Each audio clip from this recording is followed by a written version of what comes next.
Play of অনিশ্চিত night রাইডার্সের একমাত্র এই সমীকরণেই ঘটতে পারে মিরাকেল।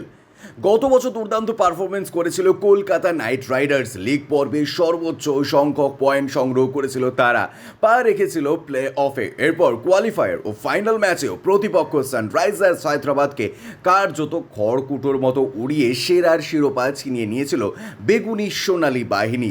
এক দশক পর খেতাব ফিরেছিল সিটি অফ জয়ের। কিন্তু এবছর ঘুরতে না ঘুরতেই আমূল বদলে গিয়েছে নাইটদের ভাগ্য।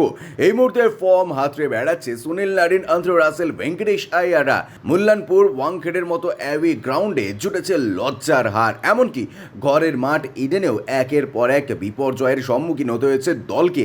এমতো অবস্থায় নাইট রাইডার্স আদেও শেষ চারের যোগ্যতা অর্জন করতে পারবে কিনা তা নিয়ে রীতিমতো সন্দিহান সমর্থকেরা। এখনও অবধি চলতি আইপিএলে 8টি ম্যাচ খেলেছে কলকাতা নাইট রাইডার্স। এর মধ্যে মাত্র 3টিতে জিতেছে তারা, হেরেছে 5টি ম্যাচে। পাঞ্জাব কিংসের বিরুদ্ধে 112 রানের লক্ষ্য তাড়া করতে নেমে 95তে গুটিয়ে গিয়েছে ডিফেন্ডিং চ্যাম্পিয়নরা। গুজরাট টাইটান্স জিটির বিরুদ্ধে ইডেনে 199 রানের লক্ষ্য তাড়া করতে নেমে দুমড়ে গিয়েছে তাদের তারকা খচিত ব্যাটিং অর্ডার।